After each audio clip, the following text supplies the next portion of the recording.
Alhamdulillah wa syukurillah wassalatu wassalamu ala rasulillah la hawla wa la quwwata illa billah. Hadirin wal hadirat jamaah subuh rahimahumullah, mari sama-sama kita bersyukur kepada Allah Subhanahu wa taala dengan melepaskan kalimat hamdan secara bersama-sama. Alhamdulillahirabbil alamin. Selanjutnya mari sama-sama kita bersalawat dan bersalam kepada junjungan kita Nabi Muhammad beserta keluarga, sahabat dan seluruh umatnya. Allahumma shalli wa sallim wa barik ala sayyidina Muhammad wa ala alihi wa ashabihi wa ummatihi ajma'in. Amma ba'd. Insyaallah pada sore hari ini kita akan melanjutkan pembahasan kita pada subuh sebelumnya. Namun sebelum kami pindah pembahasan, kami ingin menambahkan sedikit lagi pembahasan subuh sebelumnya. Ya, ini masih ada kaitannya dengan saudara-saudara kita yang mengatasnamakan diri mereka sebagai Syiah atau Syi'i, yang mana merupakan pendukung daripada Ali bin Abi Thalib. Salah satu hal yang penting untuk kita ketahui bahwasanya kita ini umat Islam terbagi dalam banyak sekte, banyak pemahaman. Salah satu pemahaman yang saat ini lumayan berkembang adalah kelompok yang ketika tidak setuju dengan pendapatnya orang lain langsung kemudian divonis yang berbeda itu sebagai pendapat sesat, atau dalam bahasa sederhana mereka divonis sebagai pelaku bid'ah atau ahli bid'ah. Seperti kita yang ada di Masjid Taqwa ini setiap malam melaksanakan ibadah tarawih, kita ini adalah pelaku bid'ah menurut mereka.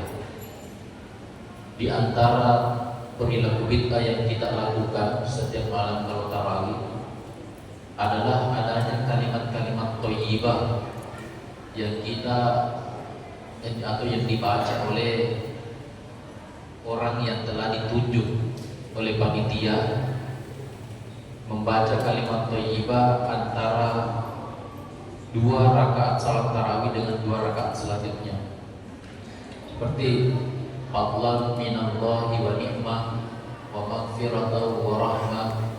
Nah, kalau di kampung kami masih ada tambahannya, wa rahmah wa maghfiratan, ya tawwab ya wasi'al maghfirah ya arhamar rahimin ya Allah. Nah, masih ada beberapa tambahan, tetapi kemudian kenapa ada kalimat-kalimat ini? Di sini penting untuk kita bahas. Kenapa? Supaya tidak bingung jika nanti bertemu dengan orang-orang yang menyalahkan kita. Kenapa sih ada kalimat seperti itu? Dan Nabi tidak pernah ajarkan. Memang secara apa yang kita lakukan tidak pernah diajarkan oleh Nabi kalimat-kalimat tersebut. Itu adalah hasil kreativitasnya para ulama kita, khususnya yang ada di Indonesia ini. Tapi kalau kemudian dipertanyakan apakah ada dalilnya, maka tentunya ada. Tidak mungkin ulama kita melakukan suatu perbuatan, suatu amaliyah kalau tidak ada penjelasannya di dalam Al-Quran maupun hadis. Jadi Rasulullah SAW mengatakan bahwa hendaknya antara 2 salat sunnah itu ada ucapan-ucapan yang mengantarainya. Tujuannya apa? Untuk membedakannya dengan sholat fardu.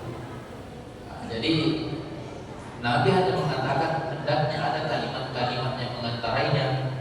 Mengenai kalimat-kalimat yang mengantarai antara satu sholat sunnah dengan sholat sunnah yang lain, itu kita bebas mau menggunakan kalimat apa, dengan catatan kalimat tersebut adalah kalimat thayyibah. Dan dimaksud dengan kalimat thayyibah adalah kalimat-kalimat yang baik.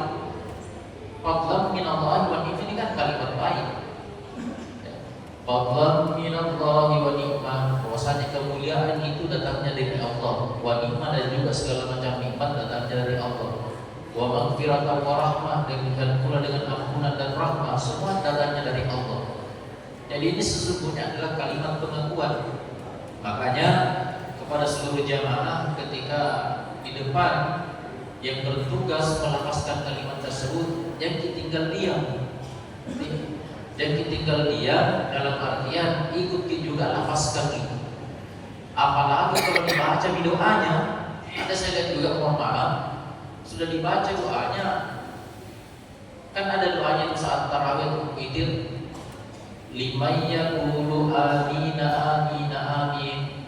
Jadi diam, karena maksud daripada doa tersebut, ya Allah ampunilah dan rahmatilah orang-orang liman yaqulu amin, yang mengatakan amin amin amin. Jadi yang tidak bilang amin tidak masuk di doa itu. Ya, jadi itu dibilang amin amin. Ustaz, kenapa kan dibilangin amina amina? Ya karena disambung. Amina amina amin. Kalau tidak disambung, amin amin amin. Jadi yang tidak bilang amin, mohon maaf, nanti di akhirat, ya Allah, ada tahu nggak salat tarawih? Ya, tapi Tuhan akan bilang, kok tidak bilang amin? Nah, disinilah pentingnya kita juga tahu apa makna daripada doa tersebut. Ya, jadi bilang ibaku amin. Nah, yang ibu-ibu hendaknya tidak usah suaranya diperdengarkan orang lain, karena nanti ada lagi yang tegur, suaranya perempuan aurat. Nah, jadi cukup dirinya yang mendengarnya. Nah, kemudian kenapa kita melafazkan juga Amirul Mukminin Umar bin Khattab, Abu Bakar As-Siddiq, Ali radhiyallahu anhu? Kenapa hal itu dilakukan? Sekali lagi, ini adalah untuk menegaskan untuk kita umat muslim, khususnya yang ahlu sunnah wal jamaah, bahwasanya kita mengakui kekhalifahannya Abu Bakar, Umar, Utsman dan Ali. Jadi ini adalah sekaligus juga membantah orang-orang Syiah yang menganggap Umar, Abu Bakar dan Utsman sebagai orang-orang pengkhianat dalam Islam. Nah, sehingga itulah kemudian dijadikan nama-nama mereka sebagai kalimat-kalimat pengantar antara satu sholat sunnah tarawih dengan sholat sunnah tarawih yang lainnya. Nah, jadi itu sebenarnya tujuannya Bapak Ibu sekalian. Hadirin wal hadirat jamaah tarawih rahimakumullah, astagfirullah.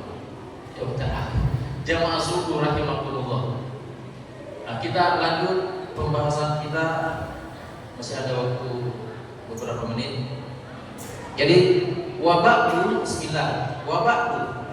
Setelah itu, fa'lam, ketahuilah, biwujubil ma'rifah biwajibilillahi ishrina sifat. Ketahuilah bahwasanya dengan keyakinan Allah Subhanahu wa taala mempunyai 20 sifat wajib. Nah, jadi ini sesungguhnya kita membahas tentang 20 sifat wajib bagi Allah Subhanahu wa taala. Ini wajib kita semua umat muslim mengetahui sifat wajib ini. Karena kenapa? Karena dengan adanya kita memahami dengan baik 20 sifat wajib ini, maka nantinya insya Allah kita akan memahami dengan baik pula Allah Subhanahu wa taala. Jadi ini sesungguhnya adalah ilmu ma'rifat, ilmu hakikat. Ya. Tanpa ilmu ini besar kemungkinan kita akan salah memahami tentang Tuhan. Tanpa ilmu ini besar kemungkinan kita akan keliru memahami tentang Tuhan. Nah, sehingga itulah kenapa penting untuk diketahui ilmu ini, yang mana merupakan sifat wajib bagi Allah Subhanahu wa taala. Ilmu ini sering juga disebut sebagai 50 sifat.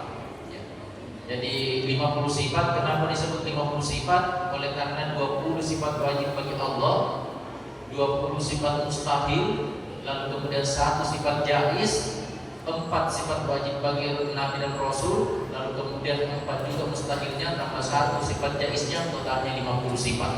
Nah, ini yang akan kita bahas insya Allah di sisa-sisa hari bulan suci Ramadan selama waktu subuh di bulan Ramadan ini. Kita masuk ke bait selanjutnya. Lalu apa sifat wajib bagi Allah Subhanahu wa taala? Kata ulama kita, Allahu mawjudun. Adalah Allah Subhanahu wa taala, sifat wajib yang pertama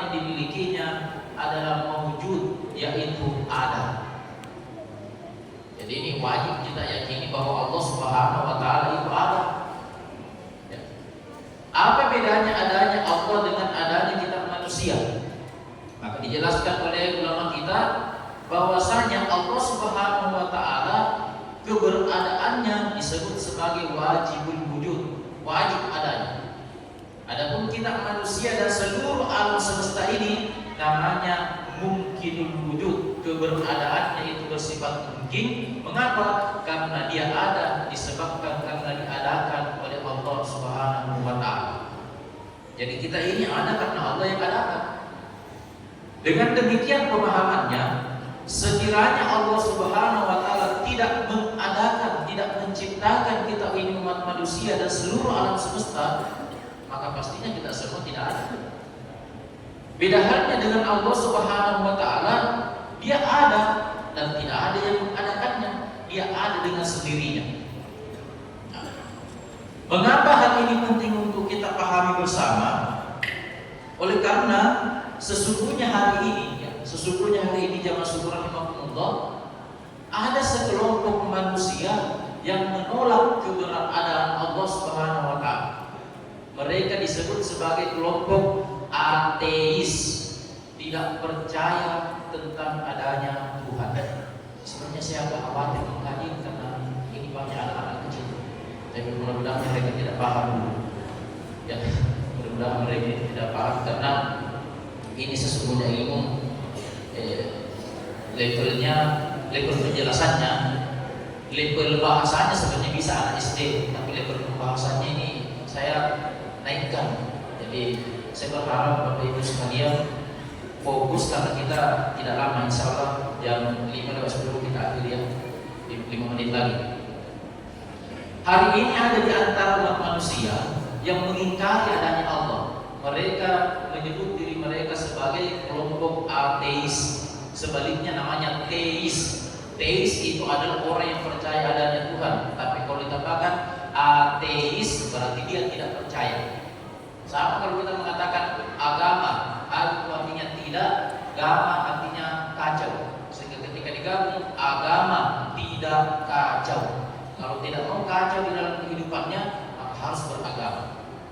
Nah hari ini ternyata ada sekelompok umat manusia yang mengingkari keberadaan Allah Subhanahu wa taala, dan kita tidak perlu heran. Mengapa kita tidak perlu heran? Oleh karena Allah Subhanahu wa taala sendiri yang mengatakan di dalam Al-Qur'an bahwasanya ada manusia yang memang tidak mengakui adanya Allah. Menganggap bahwa manusia dan seluruh alam semesta itu ada karena sendirinya, tidak ada yang menciptakannya. Mohon maaf sebelumnya. Bahkan ada hari ini sekelompok orang-orang yang menganggap dirinya dalam tanda petik itu menganggap dirinya sebagai pembunuh Tuhan. Adik-adik yang kuliah di Makassar, di Tanah Jawa pasti sering mendengar kalimat-kalimat ini. Apalagi kalau mereka sudah belajar ilmu filsafat, itu sudah ilmu yang mengkaji sedalam-dalamnya tentang Tuhan. Beberapa hari yang lalu, waktu kita sholat tarawih, sholat subuh di tempat ini, saya sempat kaget. Tapi jangan ada yang marah. Ketika ada anak kecil di atas ini, saya tidak, Bapak Ibu sekalian tidak usah cari tahu siapa dia. Ketika ada anak kecil di atas ini, tiba-tiba pas Pak Imam bilang Allah, tiba-tiba dia lanjutkan Allah sudah mati. Kaget saya. Kok bisa di Ahmadiyah ada anak bilang begini? Tidak usah dicari tahu siapa orangnya. Ya, tiba-tiba ini anak, tapi kemudian kagetnya saya kenapa? Saya menganggap kalimat ini saya hanya dengarnya di Tanah Jawa, tapi kenapa saya dengarnya di sini? Ya, di Jayapura. Allah, tiba-tiba dia lanjut sudah mati. 2016 kalau kami tidak salah di Surabaya, bukan di Surabaya, di ITB Bandung, itu mahasiswa membuat sebuah baliho di depan kampusnya. Apa tulisannya? The God is dead. Tuhan telah mati. Jadi adik-adik sekalian ini yang kuliah di luar kota, hati-hati juga belajarnya ya. Ilmu-ilmu yang didapat jangan langsung ditelan mentah-mentah. Ya, jangan langsung ditelan mentah-mentah. Sangat banyak hari ini toko-toko yang seperti demikian. Bahkan ada kecurigaan toko yang hari ini selalu naik namanya di televisi, di layar kaca kita macam Rocky Gerung, itu kan ada yang menganggap bahwa sesungguhnya beliau ini adalah seorang ateis, tidak meyakini adanya Tuhan. Makanya Rocky Gerung itu bukan Islam, bukan Kristen. Meskipun ada pernyataan beliau mengatakan saya meyakini ada Tuhan, adanya Tuhan, tapi saya tidak beragama. Allahu a'lam seperti apa keyakinannya. Ya. Nah inilah kemudian yang pernah terjadi di tanah barat sana. Seorang anak yang mau melakukan perjalanan camping dipesan sama ibunya, nah jangan lupa berdoa, buatlah Tuhan ikut serta bersamamu. Apa dia bilang? Tuhan akan saya simpan di dalam bagasi mobil saya. Dia lakukan perjalanan, apa yang terjadi? Kecelakaan, meninggal si anak, hancur mobilnya. Yang tidak hancur hanya satu, bagasi mobil si anak ini. Di lain kesempatan, seorang ibu berpesan kepada anaknya, nah hati-hati ya, hati-hati, minta doa sama Allah baru jalan, minta doa sama Tuhan baru jalan. Apa dia bilang? Ada temanku yang mengawasiku, ada temanku yang menjaga aku, bodinya kekar kok. Dilakukanlah perjalanan, ternyata apa yang terjadi? Tiba-tiba ada peluru kesasar, pas mengenai dadanya, meninggal dia, temannya tidak berdaya. Inilah orang-orang yang sesungguhnya tidak mau mengakui adanya Tuhan. Oleh karena apa? Alasannya sederhana, tidak pernah dilihat. Tidak pernah katanya dilihat Tuhan, tidak pernah juga didengar suaranya, apalagi dirasakan keberadaannya. Bagaimana mungkin katanya kita percaya bahwa Tuhan itu ada kalau tidak pernah dilihat? Jam 5 sudah 10. Insya Allah besok subuh kita jawab ini. Kenapa kita tidak bisa lihat Allah? Akan kami utarakan alasan daripada seorang ulama dari Turki yang bernama Fethullah Gulen. Tapi karena sudah 5:10 saya tadi sudah janji, mohon maaf atas segala kekurangan. Akhirul kalam, Allah Ustaz politiklah. Semoga besok yang hadir hari ini hadir juga besok ya.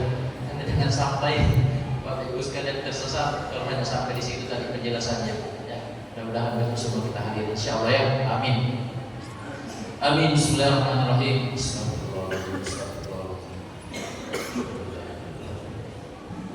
Alhamdulillahirabbil alamin wassallallahu ala sayyidina Muhammadin wa ala alihi wasallam. Allahumma ighfir lana dzunubana wa dzunuba abaina wa ummahatina wa ajdadina wal muslimina wal muslimat wal mu'minina wal mu'minat wal ahya'i minhum wal amwat. Allahumma a'inna ala dzikrika wa syukrika wa husni ibadatik. Allahumma ij'alna minal ladzina yastami'una al-qawla fayattabi'una ahsana.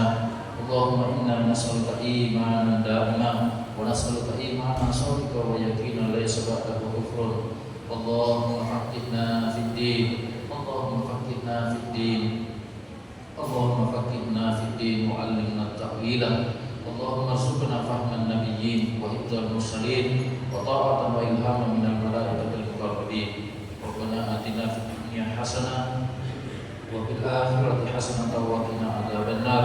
Sallallahu ala Muhammadin wa ala alihi wasallam. Walhamdulillahi rabbil alamin. Taqabbal du'ana ya Allah bisirril Fatihah. Ya